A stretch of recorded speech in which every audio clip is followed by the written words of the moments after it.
Igama Andile Bala, so it went hard, but ngiyaphithizela like Cape Town just had an opening of my exhibition titled Inkumbulo.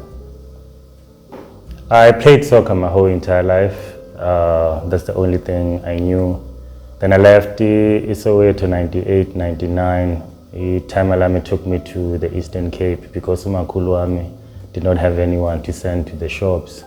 When I got to the Eastern Cape, I could not adapt because ngafika ngidlala ibhola, nga-end up ngicula amakhwaya, ngidlala irugby ne-cricket. It was a bit tricky for me because I've always loved soccer. Then I spent 2 years that side and came back to Jersey. And yeah, man, because I've always believed I was going to make it in soccer because I was great. And then things happened. Decided to pick up a camera. And a camera is kind of a revisiting of soccer, because if you look at my work, there's a lot of flair, there's a lot of dance. Because in soccer we give you names, and that names give you color, and they give you courage to shine in the field of soccer. And for the longest time I never moved around as my name as photographer Andile Bala. I've always been the man at the red bag who was probably wearing a hat. So it was constantly like back and forth language around that came with soccer till now. When you look at Inkumbulo also looks at that, my own identity. How am I owning up to my name? My whole entire life I've always had a nickname. Sometimes Zero, sometimes Shavul, sometimes Skara. I've never owned up my name. Then I picked up a camera and I started owning my name to be Andile Bala. So Inkumbulo looks at those kind of things of me as a man. I do what I call vernacular photography. So I went in Nabo when they were moving to commercial photography for billboard campaigns and all that jazz. I kind of felt like there's no one that's documenting the township. The stories we knew were stories of apartheid from the legendary Peter Makubanez, the Brasantu Mufu gangs, and the great Peter Makubanez. So then I wanted to kind of make those kind of images. But because in Kulele, Soweto forumed house, Makoko ambe kushibin queen gune sport dining room, I always wanted to tell those stories of la makhudmane agcoka kahle, aploma edladleni, amawasha durayo, wecathules durayo, that have amazing taste of music. And that music was jazz. And the conversation is either politically or about soccer, or lezi ezifundile would come ngalesilungu sabo esinzima, and ugogo wami would be like, "Khawuthule wena, can you play a Kippy Megeti there?" So I wanted to kind of show someone ongakazi in that space. I wanted to tell that story, and I'm starting to realize also, but I don't want to generalize much, but black stories are the same, especially as I'm a forum. The love is the same, the fights are the same, the food is the same, the style, the brotherhood, the babana and all that jazz. So I was looking at kind of playing around and yeah, man, photographing everyday people doing their everyday things, constantly questioning where they're going, why do they exist and all of that. As a Pile country where a lot of people were shot, so the word shooting is sensitive to me, especially from someone who kulele Soweto. I'd rather make pictures. I don't even capture them because we in a country captured also type of vibe. So images, man, happened in a sense of what do they mean? What do they represent? And I wanted to make pictures that would live. I was not trying to kind of be in competition with that, but I wanted every household in Soweto to have Andile Bala. Either Andile Bala of a picture of someone agijimisa train or someone adlala estradeni. But sometimes during load shedding times, I wanted abantu amafoni wabo mawacimile to look at the works and engage them more than to play with their phones. if they don't have books to read, but read the images in the wall.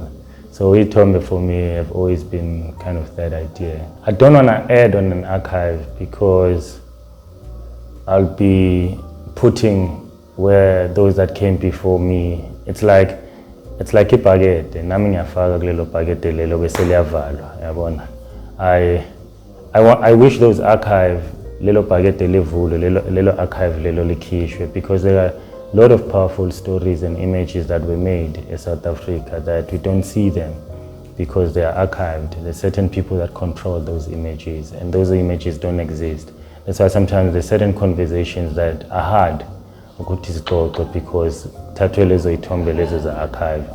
I wanna make an image namhlanje South Africa and kusasa omunye umuntu ayibone, but na after years omunye umuntu ayibone leyo image leyo.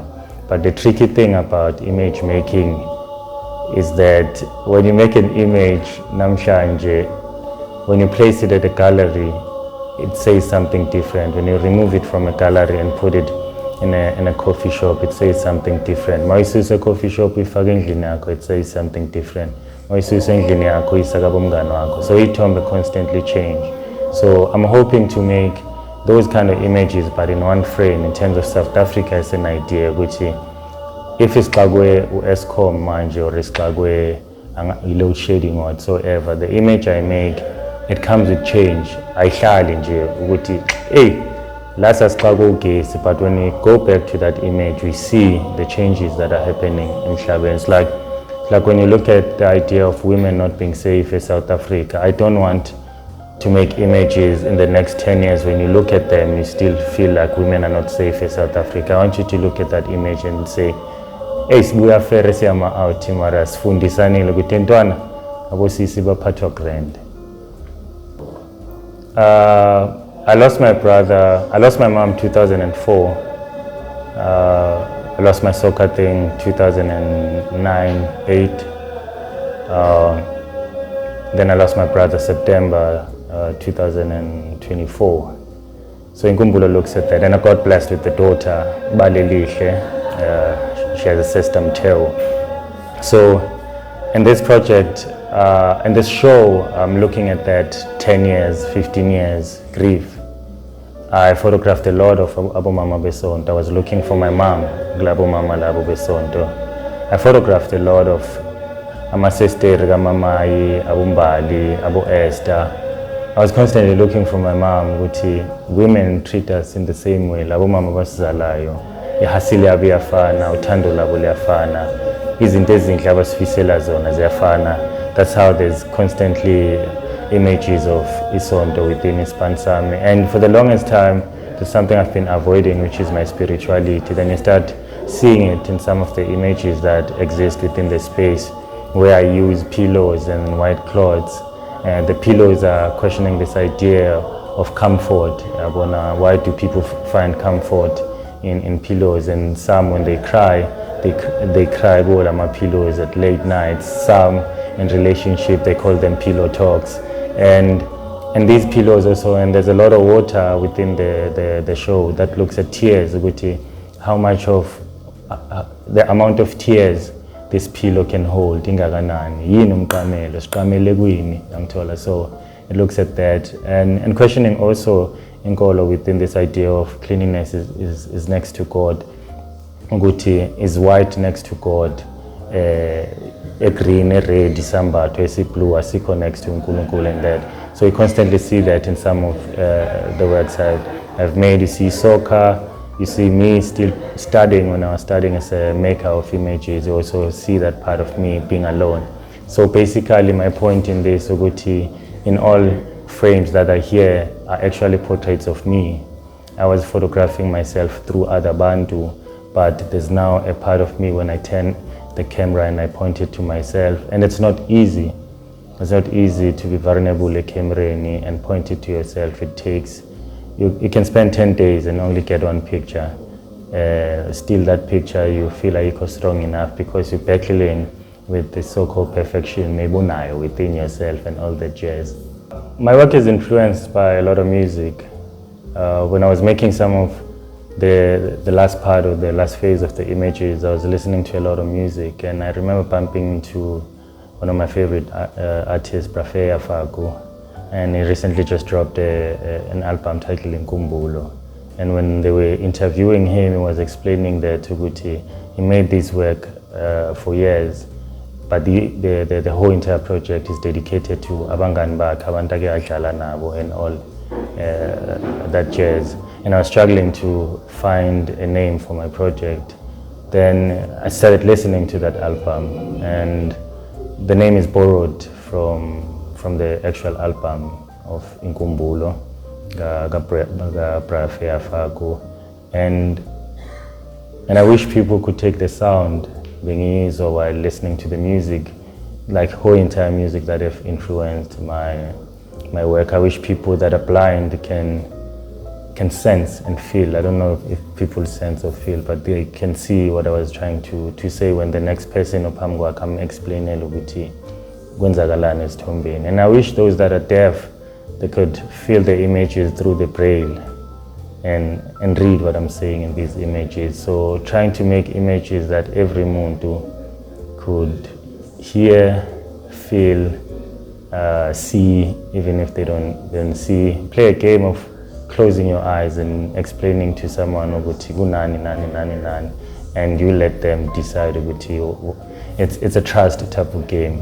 So I want people, because a lot of people that engage the project have constantly spoke about their childhood, because that's what they see, and it goes back to that point ukuthi itori zethu ziyafana. Yabona, sonke sigibelile itrain, sonke sidlalile ibhola, sonke sile esontweni noba kweliphi isonto, and yeah man, Thixo luthando.